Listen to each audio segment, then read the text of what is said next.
Assalamu alaikum. My name is Sidra Zafar. I'm an MS student, and the topic I'll discuss today is neoplasm versus cancer. The following presentation aims to develop an understanding how does neoplasm differs from cancer while learning cell cycle and cancer metastasis. So before going to cancer neoplasm, it is crucial to have a background information of cell cycle. Cell cycle is a process by which cell divides. In normal cells, the cell cycle is controlled by complex series of signaling pathways by which a cell grows and replicates its DNA. In case of any error, cells are subjected to cell death or apoptosis. During cell division, the cell undergoes three phases. That is gap 1 phase, during which cell grows and prepares to synthesize DNA. During synthesis phase, cell synthesizes DNA. During gap 2 or G2 phase, the cell prepares to divide, while in mitosis phase, cell division occurs. Okay, the following diagram depicts how the cell is entering from one phase to another phase, and finally cell division occurs, and it further explains the regulatory molecules and the checkpoints that are involved and how they help the cell cycle to move smoothly. The regulatory molecules or the regulatory genes and the cell cycle checkpoints are discussed in later slides. Cell cycle checkpoints make sure that the cell moves through the next phase error free. There are basically two checkpoints present in cell division. The first lies between G1 and S phase. This checkpoint basically makes sure that the DNA is intact, and there's all the necessary machinery are present for cell cycle to proceed further. While during the G2 checkpoint, G2 checkpoint basically it is dependent on the complex series of or complex set of regulatory molecules. For example, cyclin and cyclin dependent kinases. These molecules basically controls various stages of progression of cell during division, including switching on the cell cycle and acting as tumor suppressors. So in case of any mutation or damage at the checkpoint level, it results in the permanent switching on of the cell division that leads to uncontrolled multiplication of cells, thus developing of the cancer tumor. So how does the damage to the cell could occur? The following slide enlists a few of the factors that might cause the cell injury, which includes oxygen deprivation, physical agents such as temperature, pressure, radiation, shock, or other physical trauma, chemical agents and drugs, which includes herbicides, insecticides, carbon monoxides, alcohol, increased variety of therapeutic drugs that have toxic effects, infectious agents such as bacteria, viruses, fungi, and higher form of parasites, because these agents have diverse ways to cause injuries. Immunological reaction, where the person's or individual's own immune system starts attacking its own cells and causes damage to the tissues. Genetic abnormalities, genetic defects may cause cell injury that might trigger cell death when they are beyond repair. Nutritional imbalances, such as deficiency of proteins, calories, specific vitamins, food shortages, or poor diet, they causes cell injury and damages. Injured cells are either repaired or subjected to cell death. So cell death is of two types, which is explained in this diagram. The first is necrosis, and the second is apoptosis. Necrosis is basically a pathological process. In case of any severe injuries, cellular proteins are denatured. It results in the leakage of the cellular content through damaged membrane, which is followed by the local inflammation, and the damaged content is finally digested by the enzymes. Okay, the second one is apoptosis. Apoptosis is basically a natural phenomena. It basically involves elimination of those cells that are either no longer needed, or in order to maintain the constant number of various cell population in tissues. During apoptosis, the cell breaks into small apoptotic bodies that contains cytoplasm and nucleus. The plasma membrane remains intact during this process, and these apoptotic bodies signals the phagocytic cells to cause for the engulfment of the cells before leaking of the plasma content. During apoptosis, inflammation is basically not triggered. So, regulatory genes, proto-oncogenes, and tumor suppressor genes. These genes plays important role in cell cycle checkpoints. Proto-oncogenes are the genes that normally helps the cells to grow and divide normally. In case of any mutation or the presence of multiple copies of the same genes, it causes the regulatory genes to become cancerous, and hence it is called as oncogenes. While tumor suppressor genes are normally the genes that slows down the cell divisions and act as a switch that controls the cell division. It repairs the cells and tells the cells when to die. Okay. Uh, this slide explains how mutation in the regulatory genes, for example, P53 genes, affect the cell cycle. In normal cells, in case of any DNA damage, cell abnormalities, or any stress caused by hypoxia, P53 genes identifies the damage, or the abnormality. It either causes the cell cycle to arrest, repairs the damage, and restart the cell cycle, or it may cause the cell to undergo programmed cell death. In case if the P53 gene is mutated, or if the gene is damaged, any damage or any mutation or any abnormality or present in the cell is not detected by the P53 genes, which causes the cell to continue in cell cycle, and it starts to divide uncontrollably, and they might become cancerous. So, I have used the term cancer on various occasions till now. It is very important to understand what is cancer and how it differs from neoplasm and other related terminologies. So, first I'll talk about neoplasm. Neoplasm literally means an abnormal new growth. It can be benign, which can be cured, and it can be malignant. Malignant are the cancerous malignant neoplasms are basically the cancerous growth. It is, or we can say that malignant neoplasm is another term for cancer, because it grows rapidly and continues to divide until it is treated, and it may cause damage to adjacent cells and tissues. Cancer is basically a Latin word that means grab, because it grabs on and it won't let go. Cancer cells control uncontrollably. They grow uncontrollably, thereby invading other surrounding tissues, and spreads and metastasize to other organs, and leads to death of the patient if they are untreated. Okay. While tumor is a non-specific term used for neoplasm, which means mass. Collection of a fluid in the tissue could meet the definition of tumor. So, this slide basically shows the classification of neoplasm according to ICD-10, which is the International Statistical Classification of Diseases and Related Health Problems, the 10th revision of ICD. It is a WHO listed classification. It classifies the neoplasm into following groups. The first is the benign neoplasm.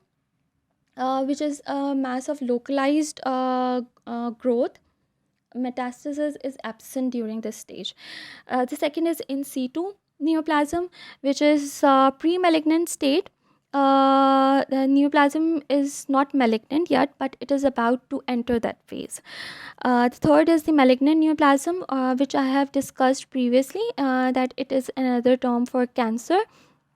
During malignant neoplasm, the cells metastasize to distant sites, while the last one is neoplasm of uncertain or unknown behaviors.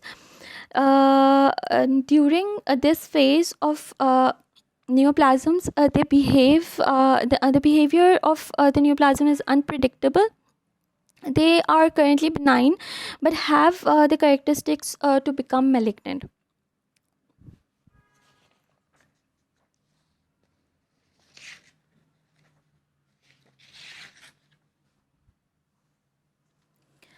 Okay. In the following slide, the transformation of neoplasm to cancer is shown. If there's a genetic mutation or error in the cells, uh, it is if it is reversible, it can be corrected, or it can cause the condition to remain benign. However, if the rate of the error is very high, and if it is irreversible, it causes the cells to multiply at a rate higher than the normal, and thus the cells enter in the hyperplasia stage. When the cells starts to change their original form, and the accumulation of the immature cells is increased, and this phase of the cells are said to be as dysplasia. The next phase is the in situ phase, where the neoplastic lesion starts to form, and the immature cells are unable to enter into the process of maturation. At this stage, they have lost their tissue identity, and they are growing uncontrollably. They finally enters into the malignant stage, where this growing mass of tumor or the neoplasm starts to invade other tissues by rupturing basal membrane. However, in the advanced form of the cancer, cancer metastasis metastasizes to distant part of the body, and travels through lymphatic system and blood circulation, thus infecting other organs. So this slide basically enlists the groups in which cancer is classified according to International Classification of Diseases for Oncology, third edition. It is a worldwide standard coding system for cancer diagnosis. Cancer diagnosis. It basically classifies cancer on the basis of histology into following groups. The first is carcinoma. That refers to the malignant neoplasm of epithelial origin. Second is the sarcoma, that refers to the cancers that originates from the supportive tissues and connective tissues. Third is myeloma. It is a type of cancer that originates from the plasma cells. uh, then leukemia, which is leukemia, basically it is a Greek word which means white blood cells. It is a cancer of bone marrow. uh, During leukemia, immature white blood cells are unable to perform their functions properly.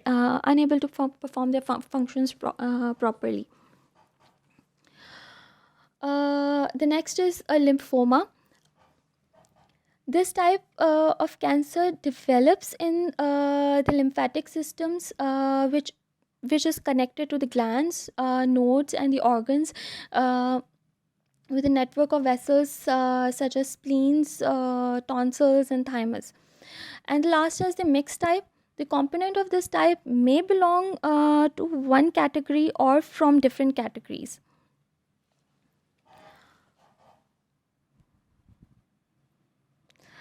Okay. Uh,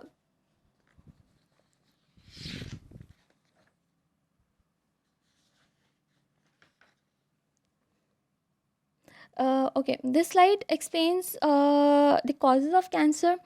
Although both genetic and environmental risk factors contributes towards the development of cancer, but environmental risk factors are dominant for most of the cancer. So I'll be discussing environmental risk factors here in this slide. Infectious agents such as human papilloma viruses are responsible for causing cervical, head, and neck cancer. While smoking is also an important risk factor that is responsible for 90% of the lung cancer and other types of cancers, which involves mouth, pharynx, larynx, esophagus.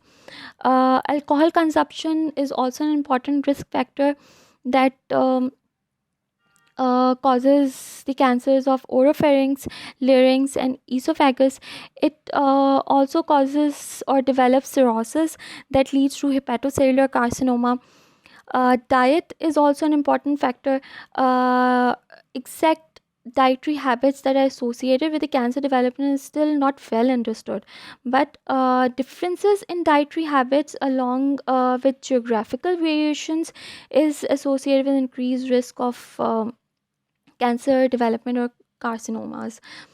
Obesity and similarly reproductive histories are also important risk factors, such as increased exposure of estrogen is observed to be associated with increased risk of breast and endometrial cancer in women. And finally, the environmental carcinogens such as UV rays, smog, arsenic in drinking water. These are the few environmental carcinogens that I've enlisted here, to which individuals could get exposed during its daily routine.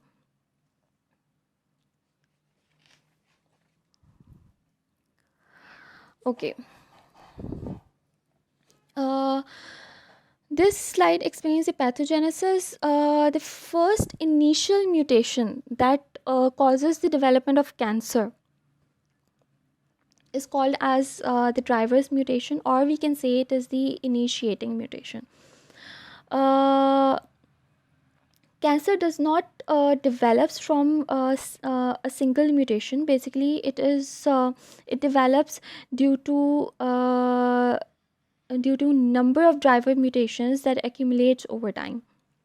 So, initiated precursor cells with the acquired or the number of drivers mutations acts as a cancer stem cells because they have the ability of self renewal and persistence, and they won't die. So, loss of functional gene at the early stage is a step towards malignancy and cancer development.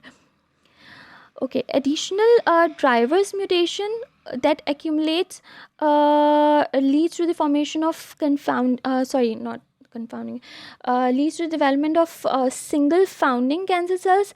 At this stage, tumor has identical cells. Once the tumor has developed, it evolves genetically under the pressure for survival. An additional mutation leads to the emergence of subclones.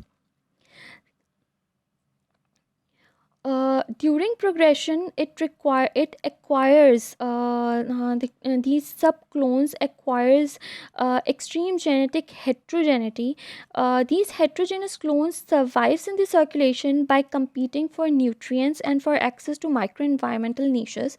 And those cells who survive such conditions dominates the tumor mass. Okay.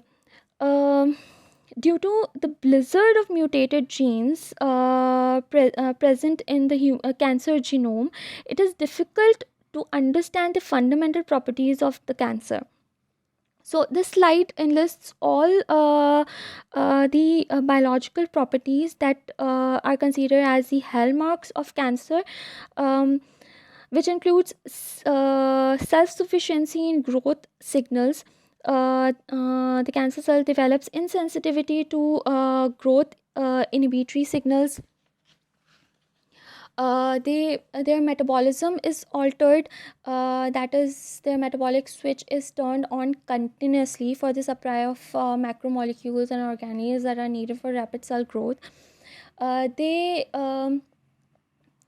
develop evasion of apoptosis, that is, they resist the programmed cell death. They develop limitless replicative potential, that is, immortality, and sustained angiogenesis is developed in these cells, and they develop the ability to metastasize, that is, to invade and affect other organs, and they develop the ability to evade the human immune responses. Genome instability and cancer promoting inflammations are basically the enabling characteristics, because they promote cellular transformation and subsequent tumor progression. Okay, in this slide, I'll be talking about the metastasis. I'll not be discussing in very much detail, but I'll just discuss the steps that are involved during metastasis, which includes the local invasion. During this process, the migration of tumor cells from the primary site into the adjacent tissues occurs. After local invasion, the cells intravasates, that is, the migration of tumor cells into the blood vessels and the lymphatic vessels. After intravasation, the tumor cells survives the stress of the circulation and the immune surveillance. After this phase, after the survival in the circulation, they extravasate. During extravasation, the leakage of the circulating tumor cells occurs from the vessels, and they affect distant organs. After extravasating, they form micrometastasis, which is provided by the secretion of certain factors such as growth factors and inflammatory proteins. And after surviving the undetectable micrometastasis, they finally forms metastatic colonization, which is macroscopic and which can be clinically detected.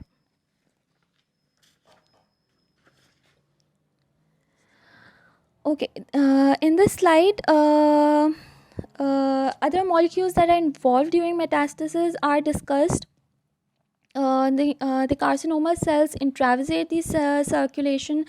They're exposed to the natural killer cells and fragmentation. Those cells which survives the natural killer cells and the fragmentation are protected by the platelets, which is further this protection is further aided by the neutrophils. This complex, platelet, cancer and a neutrophil complex, secretes the bioactive factors which attracts the monocytes, endothelial cells and other molecules. And then the carcinoma cells, they migrate into transendothelial migration, which is aided by metastasis associated macrophages in the target parenchyma. So I have discussed metastasis. Now I'll talk about the treatment options that are available, which includes surgery, radiation therapy, chemotherapy, immunotherapy, targeted therapies, hormonal therapies, stem cell transplant, and precision medicine.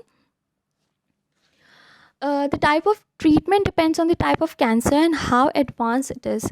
Some people with cancer will have only one treatment, but most people have a combination of treatments, which includes surgery with chemotherapy or radiation therapy. So what are the preventive measures? These are the few preventive measures that I have listed here that could help individuals reduce the risk of acquiring the cancer, which includes healthy diet, regular exercise, limiting the alcohol consumption, maintain a healthy weight, minimal exposure to toxic chemicals and radiations, avoid smoking and tobacco, avoid sun, especially when an individual is sensitive. So, in conclusion, um, cancer cells results from the unchecked cell division that occurs due to mutation in the genes that accumulates over time. The mutated or faulty genes produces defective proteins that fails to perform their function either completely or partially. Either way, the defected cell moves onto the next phase and passes the faulty genes to the daughter cells, thus forming neoplasm that appears as a mass of cells and might become malignant if mutation and error rate are very high and irreversible. Thank you from my side. Hope this clears the topic.